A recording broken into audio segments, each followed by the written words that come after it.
Hola, otra vez pues por acá en nuestro proceso de despertar de conciencia vamos a abordar un tema referente al camino de sanación, que todos queremos estar sanos, queremos estar bien, queremos disfrutar de la vida, y mucha gente nos dice disfruta de la vida o sé feliz, pero no nos dicen cómo. Vamos a ver aquí algunas estrategias para ayudarnos y para ayudar a la gente a que puedan sanar. Y dentro de este contexto, pues es bien importante entender que hay un fondo, hay un contexto, hay toda una situación que toca, como ya lo habíamos hablado en otros episodios, darse cuenta, ¿sí? Ser consciente, escuchar, sentir, no solamente a nosotros, sino el entorno, para poder entender esas situaciones, esos objetos, esas figuras que no estamos viendo, de pronto porque todo está indiferenciado. Bien, no podemos diferenciar muy bien lo que ocurre porque no somos conscientes y no lo hemos sido durante mucho tiempo. Y esto se hace muy evidente cuando tenemos lo que llaman formas neuróticas fijas. Estas formas neuróticas fijas es como por ejemplo cuando tenemos algún tipo de comportamientos que siempre son los mismos, costumbres, como rituales, a pesar de que las circunstancias sean absolutamente distintas. Eso ya nos indica mucho de que no nos estamos dando cuenta de lo que está pasando en nosotros ni en el entorno. Bien, no estamos diferenciando la figura del fondo, no estamos leyendo bien el contexto, no estamos viendo el fondo, que como ya lo hemos venido hablando, ese fondo es el cuerpo, ¿no? Escuchar nuestro propio cuerpo, sentir nuestro propio cuerpo. Y es que realmente gran parte de los reduccionismos de cualquier tipo, biológico, espiritual, filosófico, lo que sea, económico, gran parte de los reduccionismos tiene que ver con esto, con perder el contexto y con perder la figura. Bien, que en ese momento, en esa circunstancia, es importante tener en cuenta. Por ahí dice el Tao Te Ching que ni siquiera el corte separa. Es decir, ni siquiera lo que cuando hacemos una disección no podemos entender eso por separado. Hay que entenderlo en el contexto, a qué va unido, a qué iba unido, por ejemplo, cuál es su función y por qué esa función, claro, porque formaba parte de un sistema aún mayor, por dar un ejemplo de la biología con la disección. Pero es eso, ¿no? Vuelvo y repito, el Tao Te Ching, la frase ni siquiera el corte separa. Y es que por más que nos independicemos de la familia, por más que nos vayamos a otro país, pues nuestra historia de vida, nuestro contexto, nuestra familia sigue haciendo parte de nosotros, ¿no?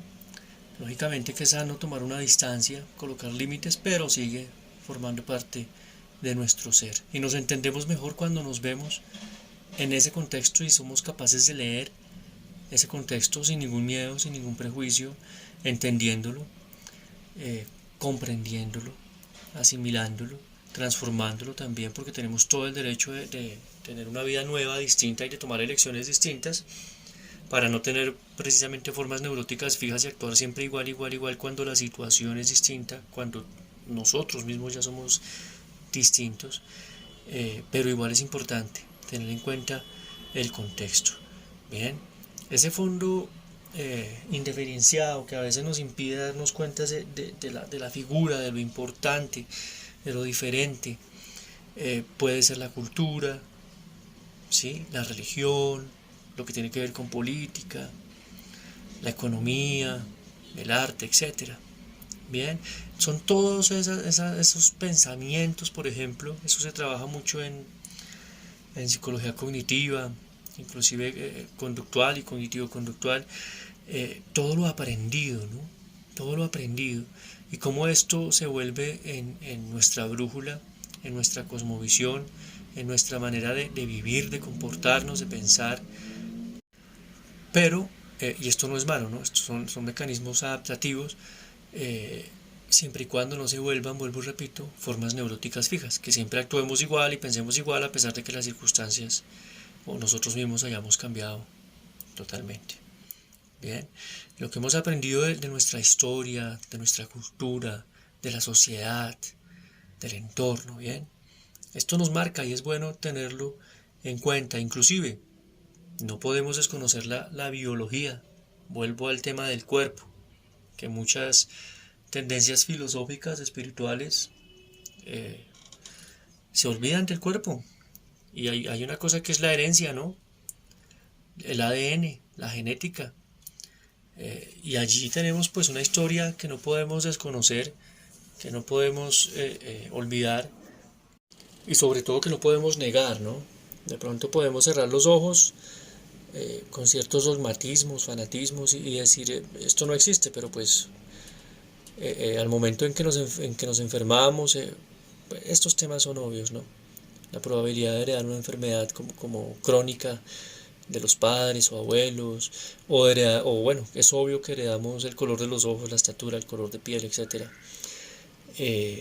Pues el ADN, la genética está allí. Y son cosas que no podemos negar. Bien, aquí entonces entramos a hablar de lleno de lo que es lo arcaico. Bien, y cómo esto arcaico de alguna manera nos toca, nos determina y nos impacta desde que estamos en el vientre de la mamá, pues hasta que ya estamos viviendo pues la vida. Y aquí entra pues otra vez el sí mismo, las funciones del sí mismo. Como estas funciones del sí mismo pues están lógicamente muy correlacionadas con papá, con mamá, por lo biológico y pues por lo aprendido, como ya lo hemos visto. Bien, y lo interesante es aquí cuando nosotros con toda la historia cultural, social, biológica, etcétera, familiar, nos encontramos con otro ser humano que es el terapeuta, ¿no? El psicólogo, el guía, el acompañante, el consejero. Y entre los dos, entre paciente y terapeuta, se busca descifrar qué es lo que está pasando. Se busca no solamente descifrar, sino inclusive encontrar sentido. ¿Cuál es el sentido de lo que me está pasando? Y esto pues es un encuentro muy bello, pero también complejo. Bueno, un apunte acá, un paréntesis, es que cuando yo trato de encontrar ese sentido y de descifrar qué es lo que está pasando solo yo, pues lógicamente es bueno, pero es mucho mejor si cuento con un ayudante, con alguien que me apoye. Bien, ya vamos a ser dos personas, dos conciencias enfocadas en un objetivo, que es descifrar y encontrar sentido, ¿no? Y junto con ese terapeuta, con ese guía, con ese psicólogo, con ese consejero, podemos tener esa capacidad creadora, co-creadora, porque estamos creando entre los dos para transformar, para mejorar. Casi siempre queremos transformar lógicamente para mejorar. Y esto suena sencillo o algo simple o como que pues obvio, pero no es un proceso tan obvio ni tan sencillo. Es muy bello, vuelvo y repito, pero también complejo. Se requiere de una toma de conciencia de ambas partes. Se requiere de un interés de co-crear con el otro, de querer construir con el otro, y de un interés genuino del terapeuta, pero también del paciente, por querer sanar, ¿sí? Por querer transformar eso que no está funcionando bien en la vida.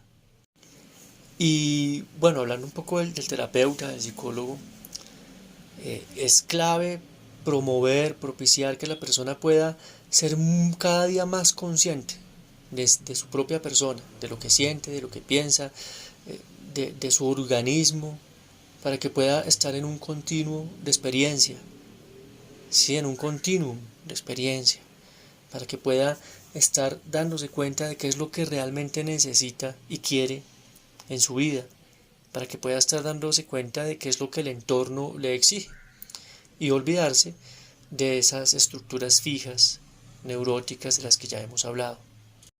Y claro, parte de darse cuenta es entender también esa parte que en nuestra cultura parece que fuera algo vergonzoso, que son nuestros deseos pues fisiológicos, ¿no? Comer, no sé, respirar, luchar, el mismo sexo, reconocerlo, sentirlo. Y si podemos acceder a cumplir con esos deseos y con esas necesidades, hacerlo.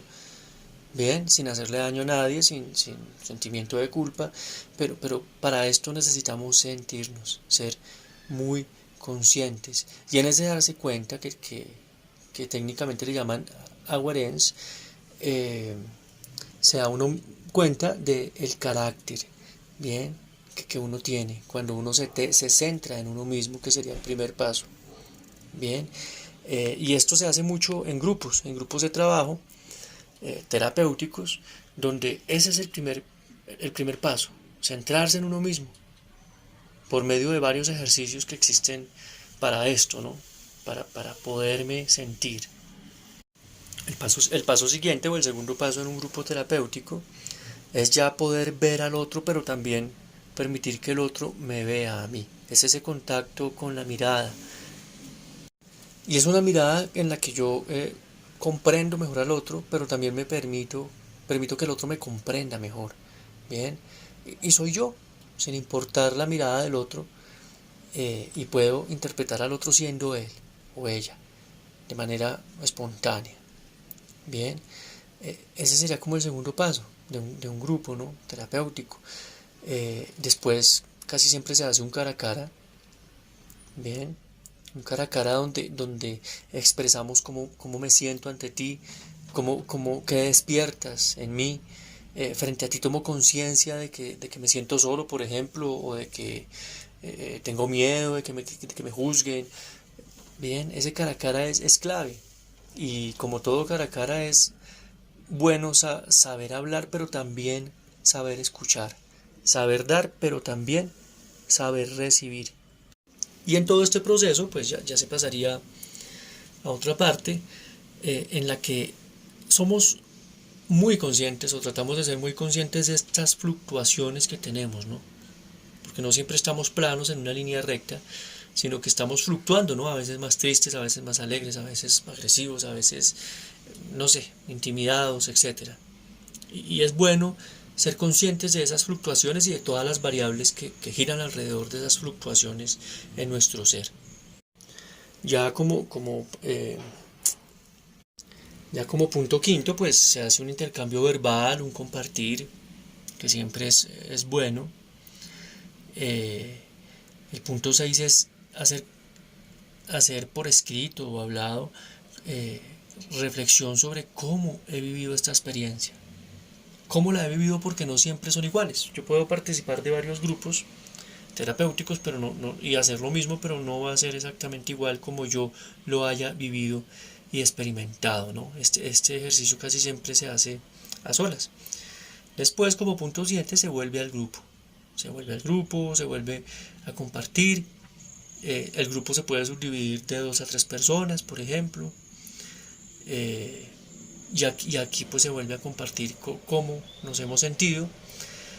Allí podríamos hacer un descanso de 45 minutos después de este grupo. Y este tipo de ejercicio de paso se puede repetir de 2 a 4 veces en un seminario que puede durar 3 días más o menos. Como estamos hablando de 3 días, el día 2 y el día 3 en la mañana, por lo general se trabaja pues todo el tema de los sueños, que nos dicen mucho de nuestra psiquis, de nuestras emociones, de cosas del contexto precisamente que necesitan ser vistas para poder trabajar en ellas. Y bueno, estamos hablando de cómo sanar, ¿no? Y en este proceso, pues, en la historia de la humanidad y en la psicología se hacen lo que podríamos llamar rituales sanadores, ¿sí? Rituales sanadores.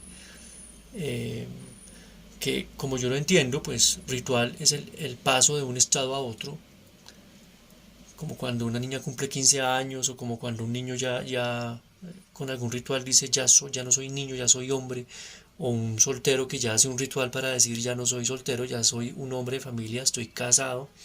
Y bueno, hay miles de rituales, pero sanadores, ¿no? Sanadores. Los rituales, como les decía, es un paso de un estado al otro lleno de símbolos, de cosas que tienen un significado profundo en nuestra psiquis, en nuestro pensamiento y que nos marcan y nos muestran verdaderamente que ya no somos los mismos. Estos rituales sanadores tienen como una estructura, o casi siempre se presentan algunas cosas similares. La primera es que hay algo fisiológico, ¿no? Algo fisiológico relacionado con esfuerzo, con dolor, con sentirse, algo con lo físico, ¿no? Una experiencia diferente con lo fisiológico.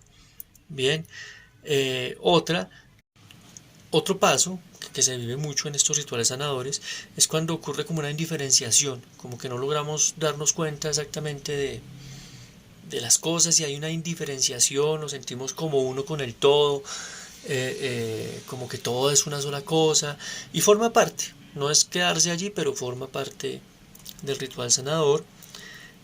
Allí también otra característica es que se viven estados curiosos, experiencias curiosas, como pequeñas visiones, pequeñas alucinaciones, pequeñas, ¿no? No es que nos vayamos a volver esquizofrénicos o algo así, sino son pequeñas cosas que nos dicen mucho de nuestra psiquis, vuelvo y repito, del entorno, de nosotros mismos.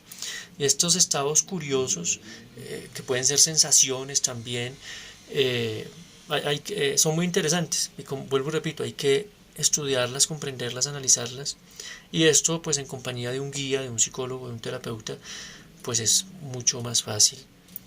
Y también, con mucha frecuencia en estos rituales sanadores, pues también hay una fluctuación emocional grupal.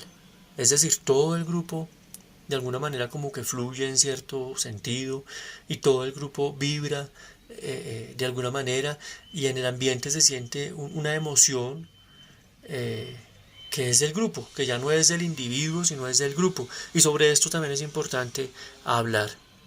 Bueno, esto es algo de lo que quería compartir sobre ese camino sanador en este proceso de despertar de la conciencia. Te doy las gracias por estar acá.